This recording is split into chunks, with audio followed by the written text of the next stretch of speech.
Let's talk about your commentary on our videos. We're talking about community comments. Jeff, this gentleman wanted to comment, and he did, about our pedigree conversation 2 weeks ago, talking about the Promise Collection. A lot of people were digging that clip, and they were really digging the pedigree talk. I think we have some more commentary that we're going to have to make about this subcategory collectible. So freaking excited that you just said that, because I got to tell you, there's so many great pedigrees to discuss. Well, here, answer this question for Ganjabar Medium. He says, do these special slabs, he's talking about the new tuxedo label. Well, is it even considered a tuxedo anymore? It was a joke because it was all black, but now it's just a pedigree label because it looks dope in that gold. Do they have the original creator's name on them? Real cool history tied to these books. That's a good question. You know, is it just a black label? How do you know it's from the pedigree? Well, that's a tough one, but a lot of pedigrees have special markings on them. Like the comic books themselves. Yeah, like some initials, a name, special codes, things on the interior. Otherwise, if they don't, it's generally a collection that was all found at once and then kept all together and submitted. And that's how it got to be considered that pedigree. If there's no markings, there's not going to be new additions to this pedigree. You know, some pedigrees had books that used to be part of it, but they were never encapsulated and kind of probably almost got lost with time and just never became part of that pedigree, or they're just gone to the history of it. Some of them have a list of what was in it at some point, but again, if you don't have the markings, you can't quite authenticate it. But there are a lot of great ones that have special markings on there, and we could definitely get more into those details. What about the actual pedigree label, though? It says the collection that it's from. It says the pedigree name on there, too. So if you're wanting to have that information provided by just being able to look at the slab, you do have a route to go because that pedigree name is listed on CGC with whatever information that they have provided. Yeah, and collection and pedigree are very different. So pedigree is a recognized collection of comics given that designation of pedigree, but there are collections like the Nicolas Cage collection, and they're not considered pedigree, but they're collections from somebody more famous. So there's quite a few collections of famous collectors out there who have the collection designation, and it's different. They're still just a blue label. But it will say it was part of the collection on the label if it is verified. Right, and the pedigree has this very special now black and gold type label. And again, you can always just Google the pedigree. Something will come up and give you some historical fact on it or links to, like CGC has a little blurb about every single one. This next comment's from Timmy Twister, chatting about the Wolverine 1 newsstand 9.8 that I bought that we didn't know for sure was, possibly a case of the switcheroo, someone trying to fool me. Switching out that comic book with maybe another lower grade copy to inflate the price because of the barcode. Who knows? But there was enough red flags that we brought it to the mic to try to provide some awareness, things to look out for. What red flags will make it so that even if you really want a book and it looks like it's almost there and it could be right, it's not worth the risk. Well, this gentleman mentioned you talk about the tamper-proof clips, but you didn't say if they appeared damaged in your Wolverine 1. I agree, however, this is a clear situation of possible switcheroo. Now, what I will say is that, yes, the clips, there are 4 clips that are in each corner of the slab. And again, I'm not well-versed in all of the tamper-proofing and what goes in and what does it look like if it was. This is the first experience I've had with a book that was potentially fraudulently dealt. What I can say is the very first thing that Russ, when I showed it to him on this book that Russ, one was the comic sensei, she's like, yo, show me another book that you have, and I want to show you something. So I grabbed a couple books that were around that era. However, they weren't the same type of slab because this was an older slab. But what I did see that was consistent among all my slabs is that each of those clips, this little pins in each corner, if you're looking at it dead on, it's like you're looking into glass. You can see straight through it. if it wasn't so small and it was bigger, you can almost miss it because it's a clear, straight thing of plastic and there's no imperfections. On this slab, the first thing Russ said was, look at this one in the corner and how this one is completely clear. But the other three looked like there were lines in the clip. And I don't know if that's what it means to be shattered or if it was tampered, but that was actually his reasoning for not wanting me to keep it. He's like, just those alone would be the reason why I would send this back, let alone that you can almost take it out of the damn comic or out of the damn, encasing. Also, the fact that it looked wrong, with tape all around the book. There's a lot to take from this. All right, number one, examine your slab casing. And that's important. Just because it comes in the plastic doesn't mean that something hasn't been, potentially monkeyed with. So examine your casing just for precaution. And the clip-wise, yeah, I'm not sure. Like, I've dealt with a lot of slabs, and they used to be able to be a lot of flexibility in the middle, especially. Right. I mean, and then it used to be very easy to crack. You could literally just run a screwdriver all the way down, whatever. Or if you had the Newton rings, you can wedge a piece of paper in there and it separates a little bit and relieves that Newton ring. So there's a lot of, changes in the 2 decades that CGC's been around with their cases. Something could have happened with the book. Sure, if you don't feel comfortable with it, send it back.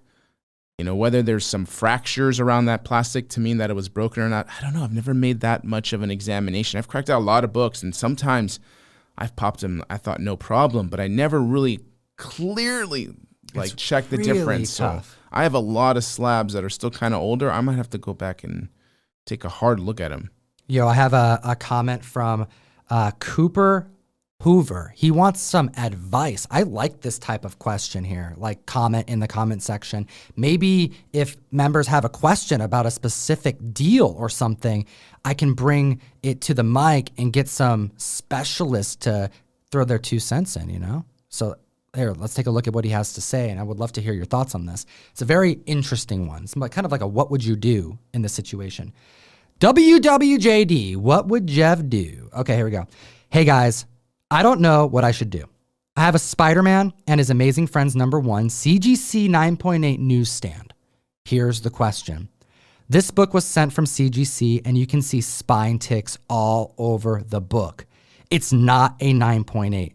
CGC themselves made a big mistake. So the question is, do I sell it as a 9.0 and tell the buyer that I believe it was misgraded? Or do I send it back to CGC and have them regrade it?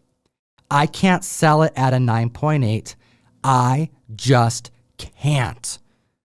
And I really appreciate the honesty in this comment, because there is something here that I would like to point out. Regardless of the different options that he just laid out, which I think those are decent options here, and I'll share you what I think, and I would like to hear your thoughts. The fact that he's already saying, I cannot sell this as is. It feels wrong. I think that right there is that voice in your head that you have to listen to. That is your integrity. Your integrity in the comic game is essential. It's everything. It's the only requirement in this community is to have integrity. We have some of the most diverse members of any community that, by and large, gets along very well with one another. But integrity across the board, you're gone if you don't have it. So I appreciate the honesty and you questioning the situation. What do you think this gentleman should do? Yeah, that's an interesting one.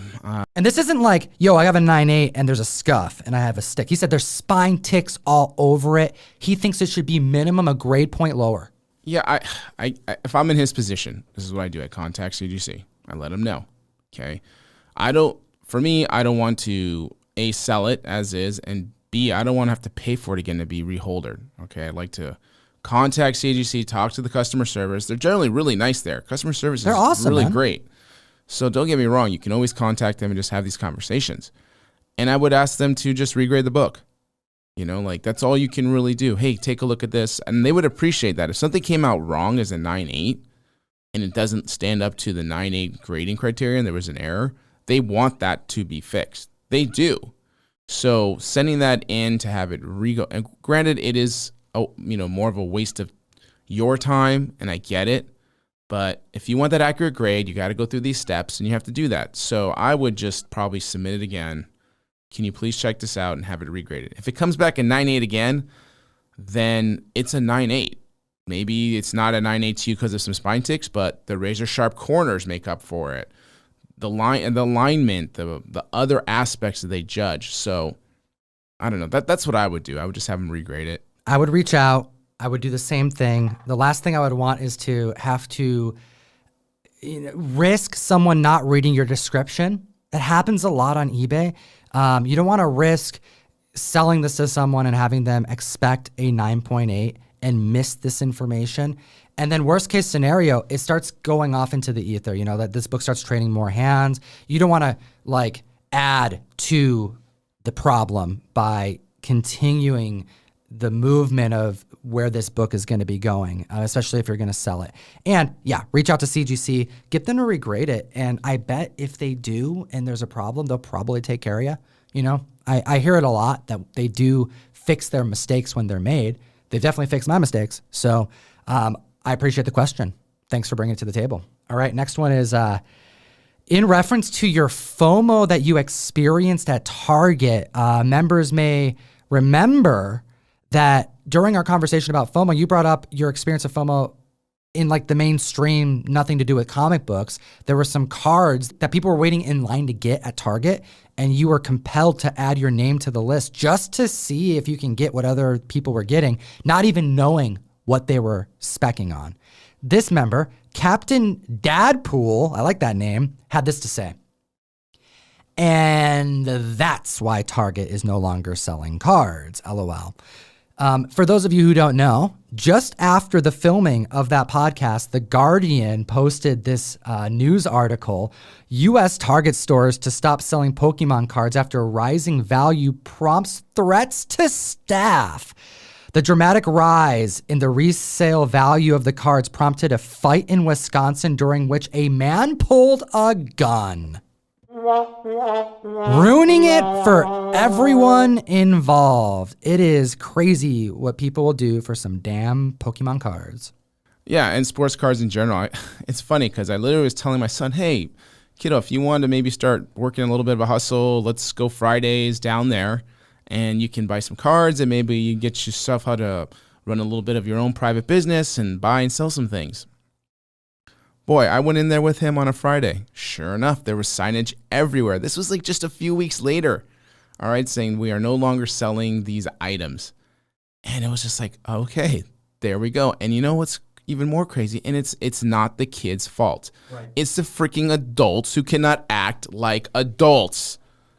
That is the problem. We cannot blame the children. We actually have to blame the adults, who is usually the problem anyway, to be honest. They're very determined to get it for their children, but they definitely get confused that this isn't a situation to risk your life for other people's lives. It's literally cards, Yeah. Let it at least be a comic book that you're risking your life for. I'm just kidding. Don't risk your life, comic fan. We want to hear your comments. Thanks so much for leaving them.